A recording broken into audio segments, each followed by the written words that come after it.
오늘 말씀은 서울 구로구에 있는 세광명교회 박영민 목사님의 새벽 설교를 모든 사람들이 쉽게 이해할 수 있도록 정리한 설교입니다. 큰 은혜의 시간이 되시길 바랍니다. 안녕하세요. 오늘 저희와 함께 누가복음 12장 1절에서 12절 이 부분을 다룬 설교 준비 자료들을 좀 깊이 들여다보는 시간 갖겠습니다. 목표는 위선, 또 두려움, 그리고 담대함에 관한 예수님의 핵심 가르침을 그 당시에 아주 긴박했던 맥락 속에서 생생하게 이해해보는 겁니다. 네, 이 자료들이 그냥 단순한 주제가 아니고요. 신학적인 분석이랑 당시 역사적 배경, 그리고 좀 더 큰 그림, 그러니까 성경 전체를 보는 구속사적 관점까지 포함하고 있습니다. 시작하는 장면부터가 아주 인상적인데요. 수만 명 군중이 몰려서 막 서로 밟힐 지경인데 예수님은 딱 제자들에게 집중해서 말씀하고 계시거든요. 분위기가 상당히 긴장됐겠죠. 네, 그렇죠. 자, 여기서 이제 첫 번째로 딱 짚고 넘어가야 할 게 바리새인의 누룩 곧 외식을 주의하라 이 말씀 같아요. 외식이라는 단어 그 헬라어 원어가 휘포크리시스라고 하죠. 이게 원래 배우가 가면 쓰고 연기하는 걸 뜻했다면서요. 맞아요. 그 겉과 속이 다른 걸 말하는 건데 여기서 진짜 중요한 건 이게 그냥 한 사람의 문제가 아니라는 거예요. 누룩 비유처럼 이게 공동체 안에 순식간에 퍼져서 진정성 자체를 망가뜨릴 수 있다는 거죠. 아, 누룩처럼 퍼진다. 무섭네요. 그 창세기에 아담이 죄 짓고 숨었던 거랑도 좀 연결되는 면이 있을까요? 자신의 진짜 모습을 감추려는가요? 네, 아주 중요한 지적이세요. 사실 이게 왜 그렇게 위험하냐면 신앙의 본질 자체를 부패시켰기 때문이죠. 그냥 겉모습만 꾸미는 게 아니거든요. 근데 예수님은 또 분명히 말씀하세요. 결국엔 다 드러난다고요. 감추인 것이 드러나지 않을 것이 없다. 이 말씀은 하나님의 전지하심 앞에서는 어떤 가면도 통하지 않는다는 걸 강조하는 거죠. 모든 것이 결국 밝히 드러날 거라는 필연성. 아, 그렇군요. 결국은 다 드러난다.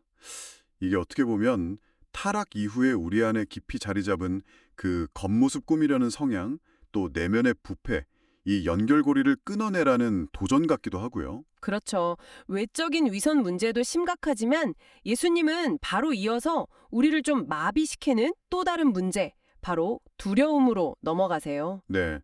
몸을 죽이고 그 후에는 능히 더 못하는 자들을 두려워하지 말라. 이 말씀이 나오잖아요. 생각해보면 당시 로마 관력이나 유대 종교 지도자들의 위협이라는 게 정말 목숨이 왔다 갔다 하는 수준이었을 텐데요. 맞아요. 정말 실질적인 위협이었죠.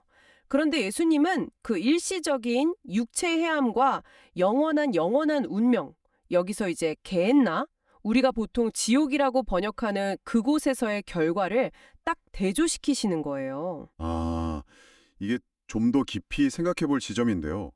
그럼 하나님을 두려워하라는 말씀은 그냥 공포에 떨라는 의미는 아닐 것 같고요. 네, 아주 중요한 질문입니다.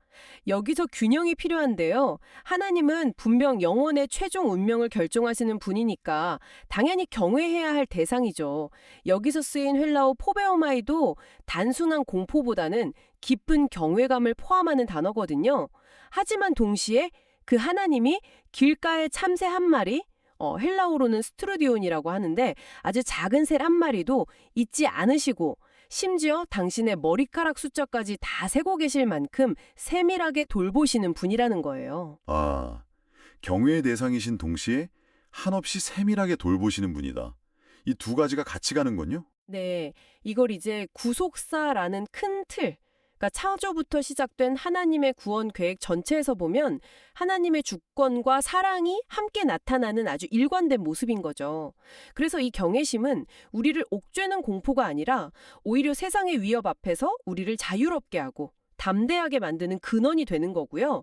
뭐랄까, 부활 신앙이 죽음의 두려움을 이기는 힘이 되는 것과 비슷하다고 할 수 있겠죠. 그렇군요. 그러니까 내면의 진실성 문제, 위선을 다루고 또 외부의 위협, 두려움을 넘어서는 법을 말씀하신 다음에 이제는 좀 더 적극적인 행동을 요구하시는 단계로 나아가는 것 같아요. 사람들 앞에서 나를 시인하라. 이 말씀요. 네, 그렇죠. 당시 문화에서 예수를 메시아로 공개적으로 인정하는 것, 호몰로게오라고 하셨죠. 이게 같은 것을 말한다, 동의한다는 뜻이라는데 이게 보통 일이 아니었을 것 같아요. 맞습니다. 엄청난 대가를 치러야 했죠. 사회적으로 배척당하거나 경제적으로 불이익을 받거나 심지어는 정말 생명의 위협까지도 감수해야 했을 테니까요. 그러니까 이걸 거부하고 부인하는 것, 아르네오마이라고 하셨는데 이 둘 사이의 선택은 정말 극명한 갈림길이었겠네요. 네. 그리고 바로 그 지점에서 정말 결정적인 약속이 주어지는 거죠. 그런 엄청난 압박 속에서 직언해야 할 때 무슨 말을 해야 할지 걱정하지 말라는 거예요. 마땅히 할 말을 성령, 즉 푸뉴마 하기온께서 바로 그때 너희에게 가르치시리라. 여기서 가르치다가 헬라어로 디다스코인데요. 아, 성령께서 가르쳐 주신다. 네, 이게 핵심인데 그러니까 이게 내 능력이나 뭐 내가 얼마나 말을 잘하느냐의 문제가 아니라는 거죠. 하나님의 구원 역사 한가운데서 주어지는 신적인 도움인 거예요. 사도행전 보면 초대교회 제자들이 정말 놀랍게 증언하잖아요. 그것도 그렇고 오늘날에도 여러 어려움 속에서 믿음을 지키는 분들에게도 동일하게 적용될 수 있는 약속이라고 봐야죠. 결국 내 힘이 아니라 하나님의 도우심을 신뢰하라는 메시지인 겁니다. 그렇군요. 그럼 오늘 나눈 이 모든 가르침들을 이게 오늘에 살아가는 당신에게는 어떤 의미로 다가올까요? 정리를 좀 해보면 첫째는 가면 같은 위선을 경계하고 이게 얼마나 퍼져나가기 쉬운지 인식하는 것. 둘째는 사람을 향한 두려움 대신 하나님을 깊이 경외하는 마음을 키우는 것. 네, 그리고 셋째는 그 힘으로 담대하게 자신의 믿음을 표현하는 것. 마지막으로 그 모든 과정에서 성령의 도우심을 신뢰하는 것.